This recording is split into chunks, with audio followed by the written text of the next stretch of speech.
This is awesome. I tell you, this is the third time we've been fortunate enough to have you on the Music Mania podcast, and the first time doing it this way. And this is pretty cool. This is a big improvement over those old phone calls. Yeah, yeah, it is better. How you been? I am great. You look wonderful yourself, my man. Look at you. How's everything been going? Just trying to hang in there during the apocalypse, like any of us. Yeah, you got that right. I'll tell you, I'm here in Kansas City. The year starts with the Chiefs winning the Super Bowl, the first one of my lifetime. Things are looking great. I'm in Vegas for the Aerosmith residency a week later. And then 2 weeks after that, things start heading downhill. We haven't quite recovered. So here's to a better 2021, I guess. I may have been at that same show in Vegas. Were you there on Valentine's Day? It was right before, it was the show before Joey Kramer came back. Okay, yeah. I caught the Valentine's Day one. I mean, it was spectacular. So you were right after me. Yeah, it was right after that. Joey Kramer came back and Phil got back in the seat. So it was a couple days before that. That is awesome. And that was it. That was my last live experience. Have you been to a concert since then? No, hell no. Kidding you? Right. In fact, we had heard rumors of the first infections around that time, not to be glum. Right around that time, my girlfriend Mandy and I were on the plane and we saw people coming down the aisle. We were seated early wearing black masks. And I'm like going, oh, look at these fools. Of course, there's no virus.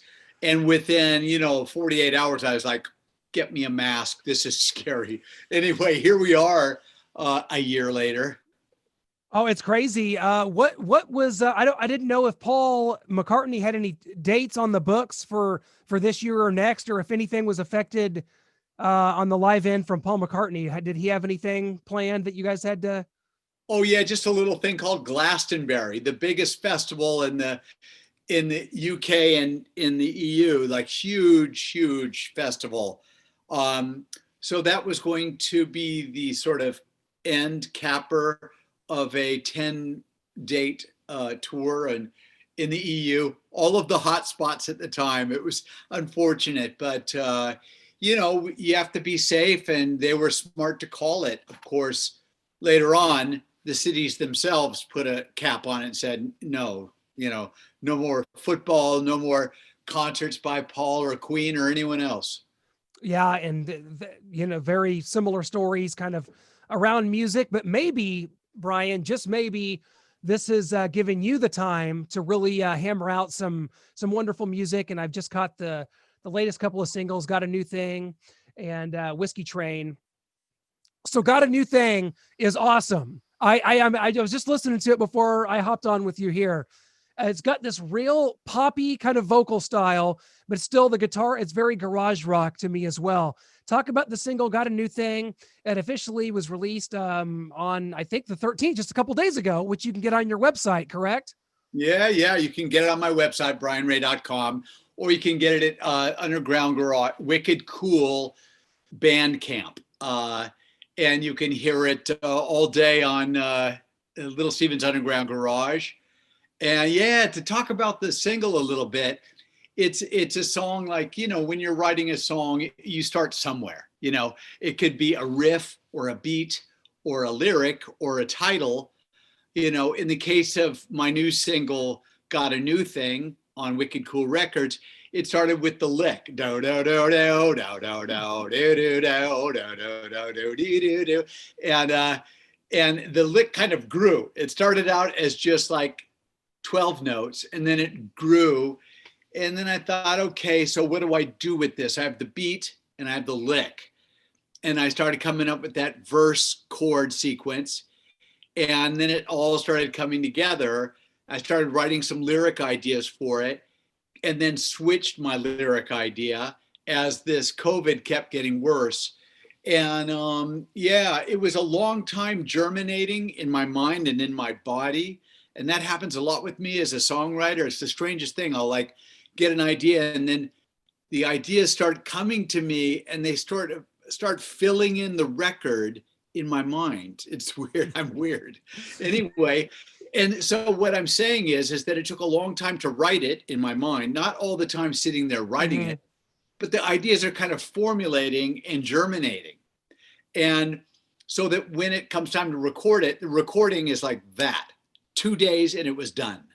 Wow. You know, and that's with everybody playing, with Abe Laborio Jr. on drums and Scott Schreiner from Weezer on bass, and their wonderful singing as well. Yeah. I wanted to ask you about Scott Schreiner because I'm such a huge Weezer fan, and he played with the Cars when they got inducted into the Rock and Roll Hall of Fame. He filled that famous seat left by Benjamin Orr, you know, with the Cars when they went, and I just thought that was tremendous. So just kind of talk about how you got hooked up with him, and I just think he does such a great job in really everything he does. So what a wonderful marriage having you guys work together. I know. Well, you know, I'm so lucky to have the kind of friends that I have, like with Abe Jr. and Scott Schreiner and the mix engineer and all the people that work with me, and the recording engineer, Jose. Well, in the case of Scott Schreiner, I've known him for about 28 years. We just became friends a good deal of time before he got the Weezer job.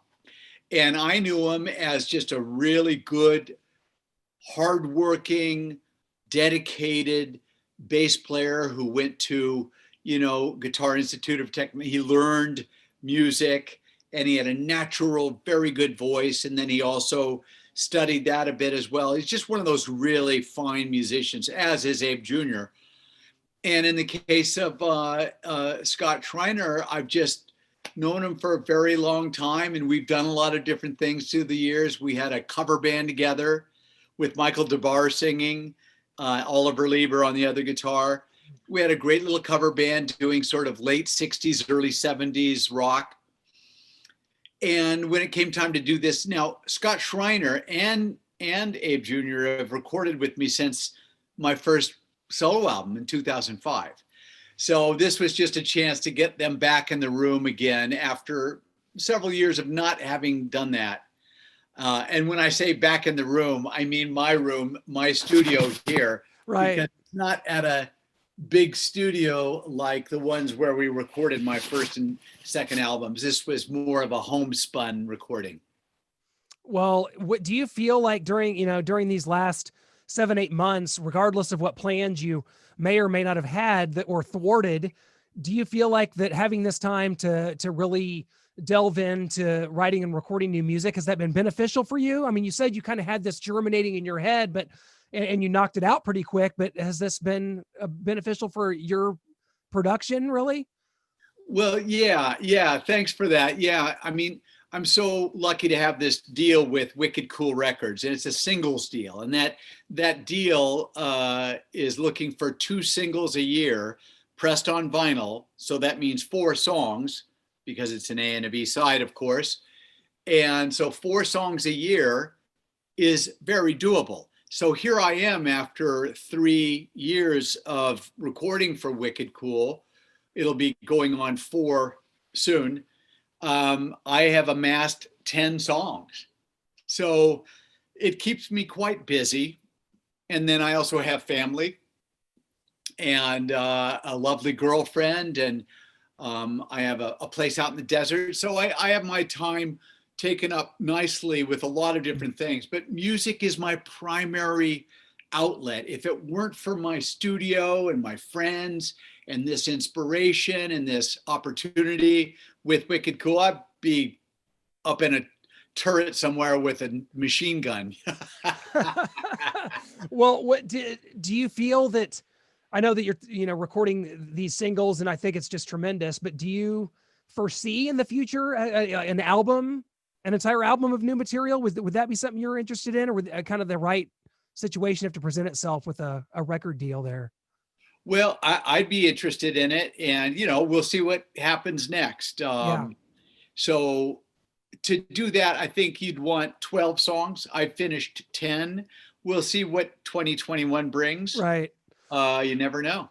Hey, I saw where Gibson Guitars, there is a Brian Ray, a 63 SG, which is a famous guitar that's played on stage by so many great artists, from Rick Nielsen to Angus Young. Well, how did this come about? And how do people get one of these? Is there a way to get your hands on one? I love this guitar. It's beautiful. Thank you so much. Yeah, I'm super fond of it. I feel really, blessed that they would approach me. So Gibson approached me to do that, and then they just approached me to do another one. So there's two SGs out there now. The one you just mentioned, which is sort of it's called Silver Fox. It's a black finish, but you can see this grain through it. That's kind of a greenish looking grain. And then the latest one is a junior, an SG junior. That's the same kind of finish, but the opposite. It's white where you see the grain through it. And it's a single coil, single pickup. And that's called the Brian Ray 62 SG Junior. So they're both out there. And to answer your question, you'd have to go to your local guitar shop and say you would love to try one. Could you order one for me? They'll send one from Gibson. You'll get to try it and buy it. And yeah, it's a huge blessing. Yeah, Angus is playing it, Rick Nielsen, and all sorts of guys. Ooh, yeah, that's beautiful. Yeah, only because that I've had you on the show a few times, and I know how much you love music and how much you're connected to so many other artists. I want to bring this up because obviously it's been a couple months since we lost Eddie Van Halen. I know you're from Southern California, playing all those LA clubs when you were just a young kid, and we saw Wolfgang Van Halen, Eddie's son, release his single just this week, and just what a tremendous tribute it was. I just was wondering if you ever kind of crossed paths with Eddie Van Halen and kind of what it was like as Eddie was coming up. You as someone that was so entrenched in the LA scene, and when Van Halen kind of came out, just what your thoughts were about them and kind of his tragic passing. Well, first of all, it's very sad that he's left us. But he gave us so much. Yeah. He changed the guitar one more time. You have people like Clapton, who introduced us to the great blues players that informed him. Then he comes from England and shows us why we are so great here in America, because he was just basically maybe reimagining the great blues players that came from America. Then you have Jeff Beck, who then expands the guitar vocabulary in the way he did. And then you have Jimi Hendrix, who again takes it to another place, like on LSD. And then all these years later, not a lot of change. You have Brian May, and you have a lot of great players, but not until Eddie Van Halen comes along does somebody again enlarge the vocabulary and take the guitar to another place in the way that he did. And he's just a very, very special musician. And I hear he started out, my buddy Rusty said, he started out as just a really good blues rock guitar player. And then Rusty says next time he saw him, he had been woodshedding for a year, and who knows what else he was doing while he was woodshedding, but he was all of a sudden a wizard. And it's quite dramatic. But I remember driving down Sunset Strip and seeing Van Halen on the marquee of like the Starwood Club when they were a young, live band just coming up. And we're so lucky to have had him. What a tremendous artist. Yeah. And was it, what was the club there? Guitarist, that they were the house band for those years? I think it wound up being the Key Club, Guitarist down there. Wow. That's the other one. Of course, that's one of the ones that they started at. It was Starwood and the Guitarist. Yeah. What a time. Los Angeles back then. What a amazing time that must have been, girl. Cause as a young kid, you were playing the Troubadour in some of these clubs, correct? I mean, you were a teenager playing. Yeah. My very first live sort of professional show, I think, was at the Troubadour. Yeah. On a Monday night, hoot night. Night. I love it. That's how long ago it was, is when they'd use the word hootenanny. But you'd have all these different various artists sign up. It'd be like a live, open mic night. And but you were at the Troubadour, playing at the Troubadour, and other people like Oingo Boingo and the Dillards and Linda Ronstadt, all these people were playing there on Monday nights as well. And I was just a little kid, 15 years old, going like, oh my God, it's all happening right now. Oh my God, I forgot the link. No, yeah, you just, I felt like I was where I always wanted to be, kind of, and like it was kind of coming true for me. even though I was just a little young greenhorn. But that's where it began for me. Yeah, the LA club scene. I used to go to see my sister, with whom I played that first show, backing her up, when she was previously half of a folk rock duet named Jim and Jean. And they were really great. And there's like 4 albums out there of theirs still, of course. Jim and Jean, go look them up. They're tremendous. And I used to go to all these clubs as an 11-year-old kid and watch them play, and you'd have the red candles with the plastic netting around it, on all the tables. And you're at the, the birthplace of folk rock in Los Angeles. Now, back then it would be Jim and Jean plus Taj Mahal, or Jim and Jean plus, Sonny Terry and Brownie McGee. And it would always be that sort of mix of blues and folk rock, and it was a really healthy, wonderful, inspiring scene to be a part of. And it informed my whole musical vocabulary and glossary. Well, obviously we live in unprecedented times. Can you think of anything throughout your career or in music that has had such an effect, an adverse effect on the music industry than what we're facing right now? Because this just seems so, I don't know. It's just cataclysmic. And is there anything that can compare to this? Whether it be artists downloading and Napster and stuff like that, but this is just a whole nother level when you're talking about a year off touring for a lot of bands that can't take that hit financially. So true. No, there's nothing like it. There have been periods that have changed music, for worse or for better, such as the end of the 60s with Altamont, that definitely changed the lovely innocence of a burgeoning scene of the 60s and turned it more into a corporate rock situation. And then Napster, of course, in the late 90s, changing the way we buy, listen to, and consume music. But no, nothing ever has come along to challenge the whole system. Promoters, venues, vendors, bands, crew. Think about all these people, caterers and wardrobe and lighting engineers and gaffers and carpenters, sound guys, monitor mixers, roadies, bus drivers. It's more than just musicians. It's like everybody.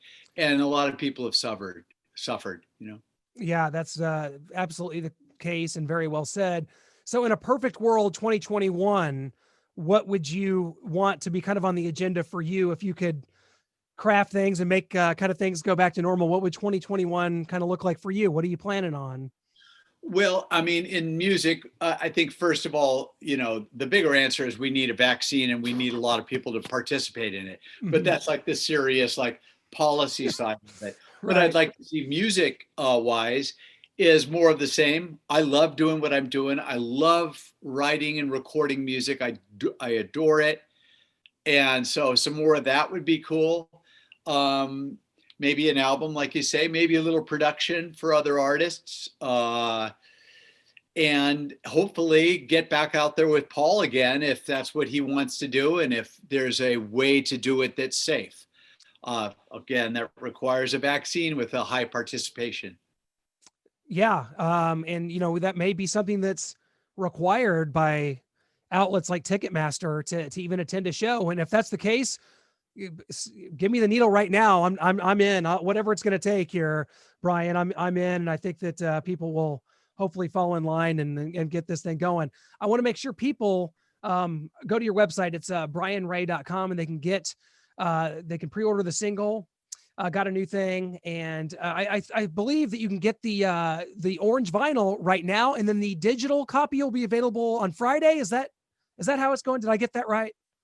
It's sort of, I think the digital is available now everywhere, and the vinyl 45, clear orange vinyl 45. That's cool. is on back order, so that's going to be a few days, but we're taking pre-orders for that. Perfect. And I'll sign a bunch of them so you can buy them signed or unsigned. And there's some cool bundles and all that kind of stuff. And I think they're going to be Wicked Cool will be selling it at Wicked Cool's Bandcamp as well.